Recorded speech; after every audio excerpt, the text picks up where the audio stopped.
With the internet ever growing bigger in the early 2000s, there was a new threat to people everywhere that made some concerned, especially parents. That new threat was cyberbullying.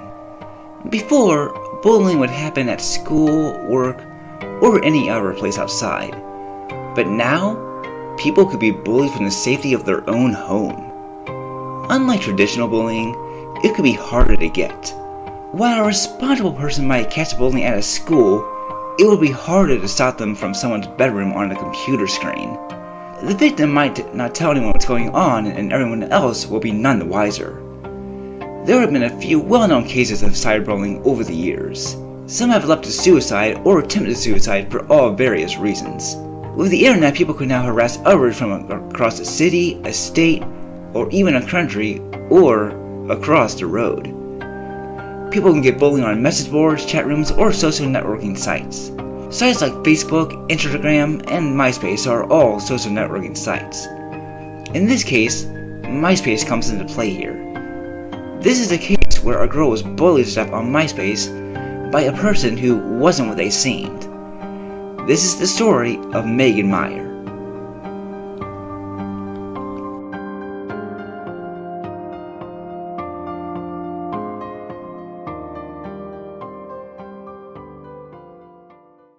Before we get into the actual story of her death, we should look at her own history and the history of Myspace. Myspace was created on August 1st, 2003 by Christy Wolf, John Hart, and everyone's first friend, Tom Anderson. The people on board worked for e-Universe and wanted to create a site similar to Friendster. The site took Friendster's best parts and put it all into one. The site became popular with teens and young adults. There, people could exchange messages, share their favorite music, make plans with others, and post pictures. Myspace allowed people to be with their friends without having to leave their house. So if the weather was bad, anyone could go and talk on there instead. It also allowed its users to get in touch with people who they haven't seen in years. I'm sure there are many of you, myself included, who got to talk to friends of yours who you haven't seen since elementary school. You'd send them a message and a friend request and talk about what you've been up to since all these years. Overall, Myspace was a place for friends, if you will. By 2006, it was the most popular site on the internet, even beating Yahoo and Google. It seemed like nothing could stop it. That is, until Facebook became popular. While Myspace had a chance to buy them, they waited off, and by 2009, Facebook took over in popularity. Today, Myspace is a shell of its former self. For a while, profiles were a time capsule of the 2000s, until some revamps a few years back.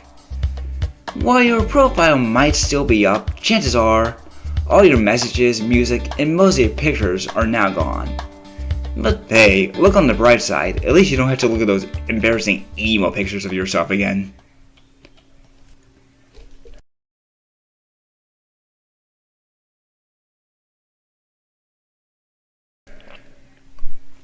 Megan Taylor Meier was born on November 6, 1992 to Ronald Meier and Christina Laherty in O'Fallon, Missouri.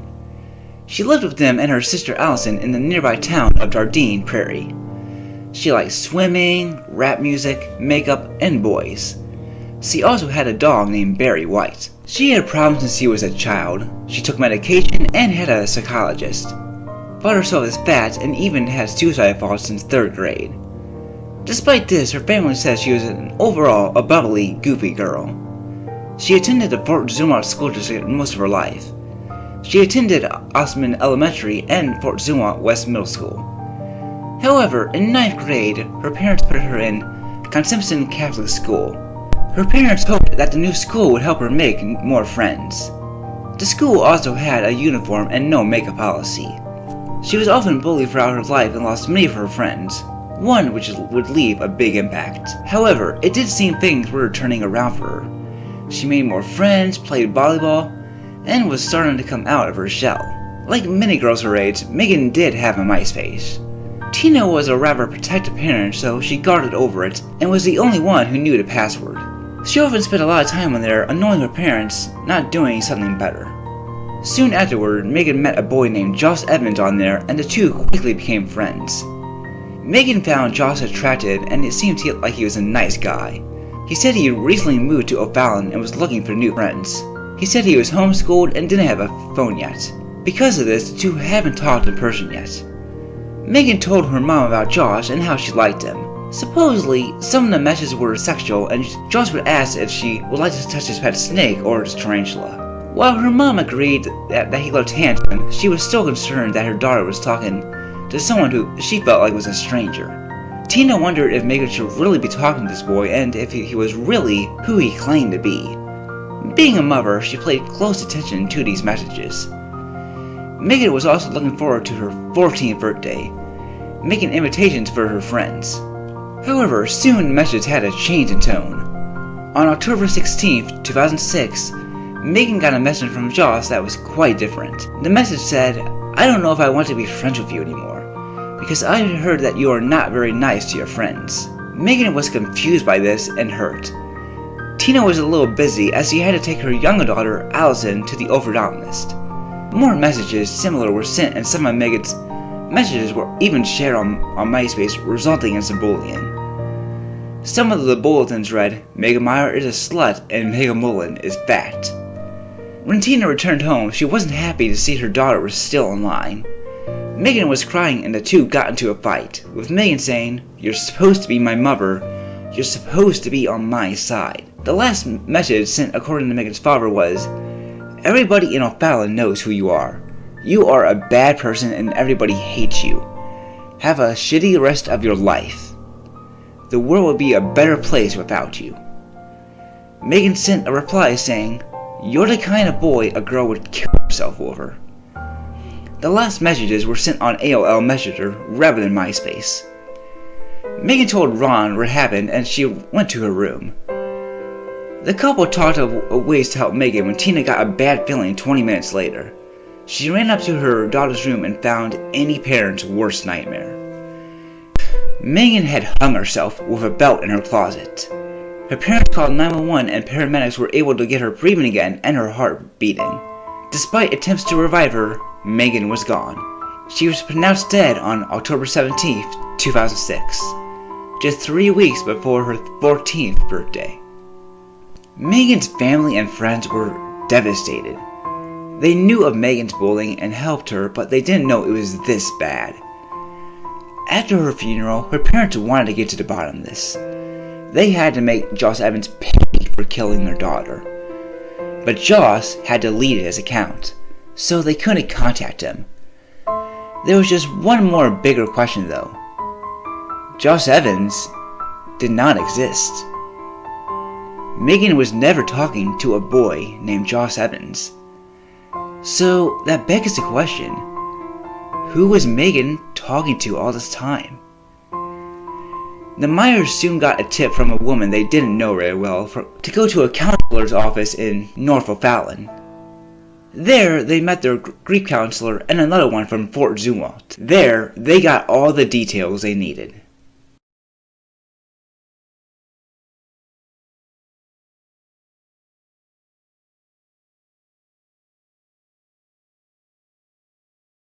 This is Lori Drew.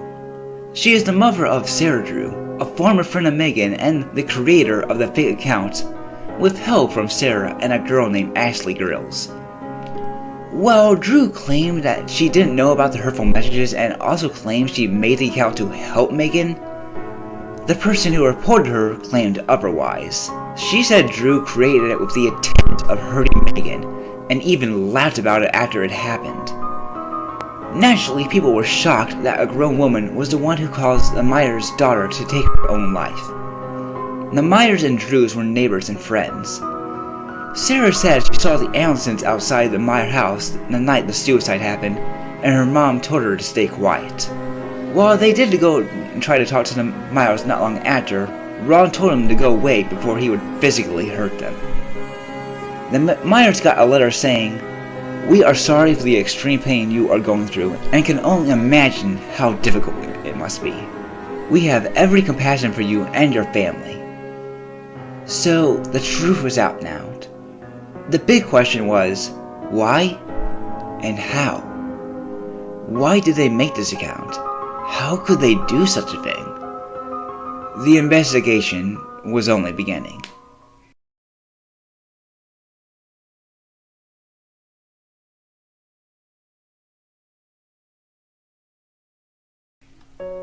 For a while, Megan's death was mostly only reported locally, with the St. Charles Journal being the first to do so. The FBI requested the national media and Myers not report it until they could find out more about the case and hope the Drews didn't find out about the investigation. Because of this, it was over a year until November 2007 when Megan's death got more news. This was due to Steve Hogan's story of the Suburban Journal spreading on the internet. It started to spread on the internet and became a bigger story, eventually getting coverage on national news such as CNN.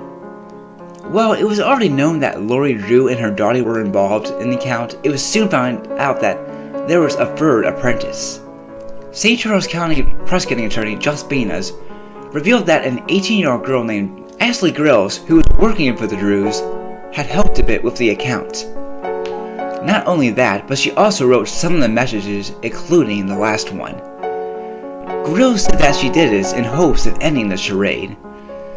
Because Grills was already seeing a psychologist due to everything that happened, Benas never questioned her. This did not please the Myers, who criticized Benas for relying on the Drews' statements.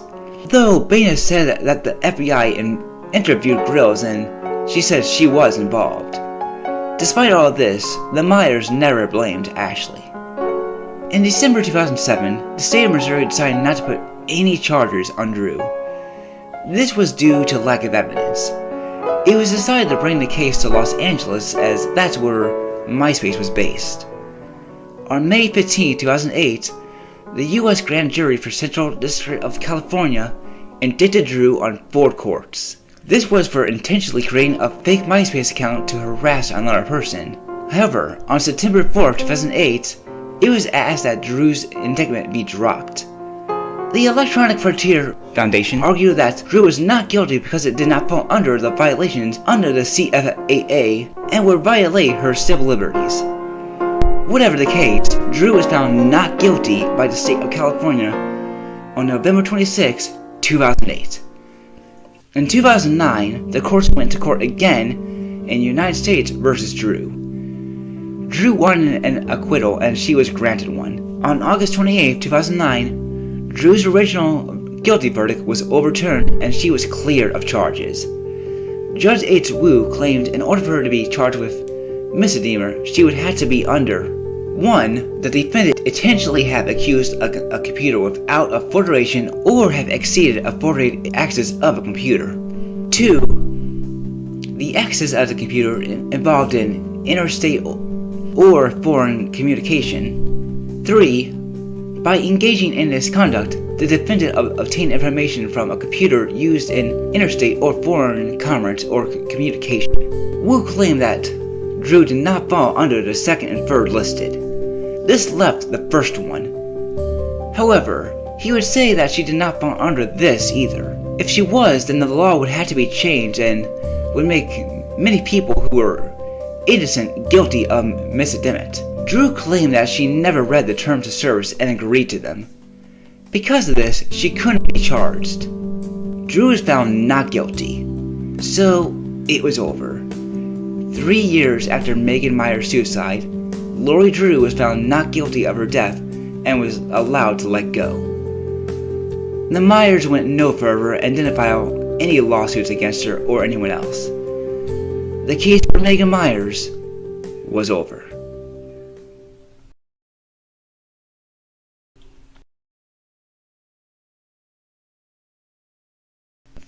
Things never went back to normal for both families.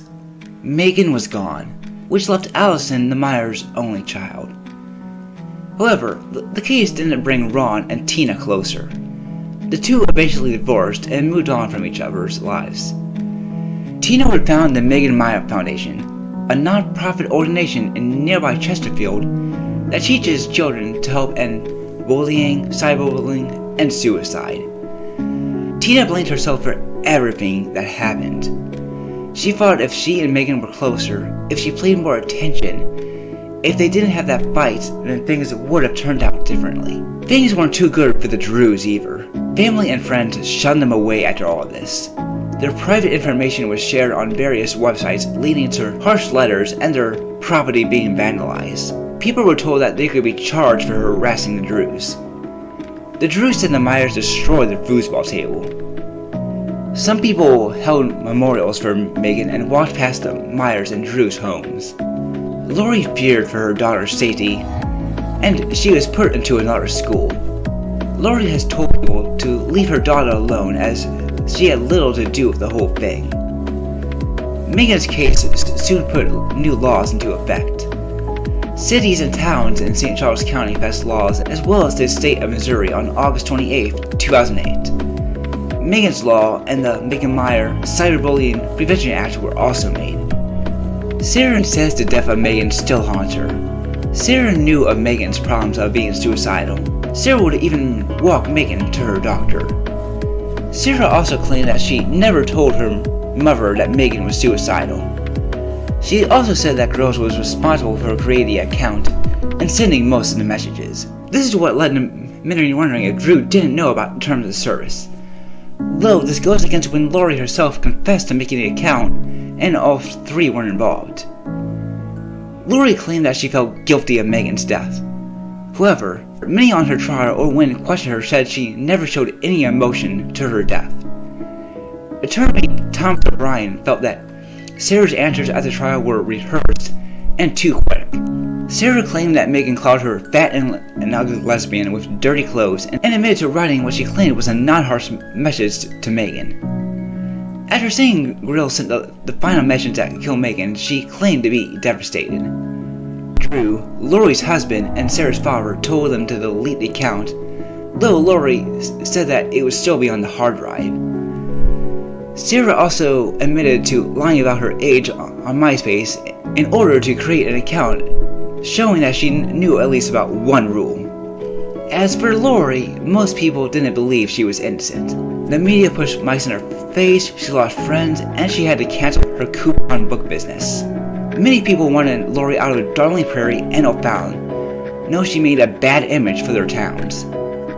Supposedly, Lori wrote a message on Blogspot and said Megan had it coming to her. Some have said that this page was ironically fake to hurt Lori, but others believed it is real. People saw her nothing as a bully and a murderer. She claimed Megan bullied her daughter, which is what led to her making the Joss account. However, there isn't any evidence for the Drew's claims. If Megan did indeed bully Sarah, then Drew tried to fix it in the worst way possible. Drew should have gone to Megan's parents to talk about it. She should have gone to the school where they could have talked about it like adults. But she didn't. She chose to make a fake account named Joss Evans and bully a young girl to death. If she had just gone a rational approach, then maybe they could fix things. Maybe Megan would have been more open to about the bullying. Maybe Megan and Sarah could have patched things up and became friends again. Maybe Megan would still be alive today. But she didn't. Megan's death happened at a different time.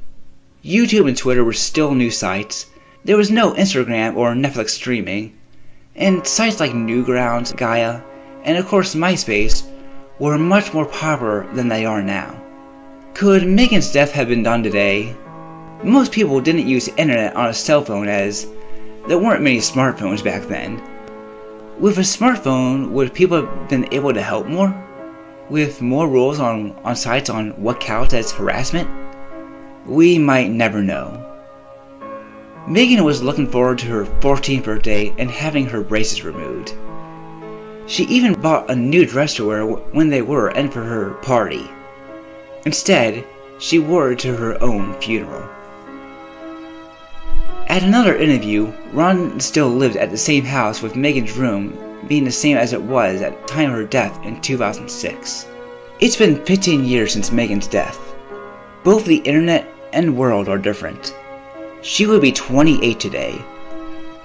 She would have graduated a decade ago, gone to college, and maybe even gotten married like some of her friends have now and start to have a family. Sadly, that didn't happen at all because of a fake account of a person who didn't exist made by 3 people. She might be gone, but her legacy will live on. O'Fallon, Darlene Prairie, and St. Charles County will not forget her. Fort Dumont and Conception Catholic School won't forget her. And her friends and family won't forget her. If we don't forget, then maybe the internet can truly be a place for friends.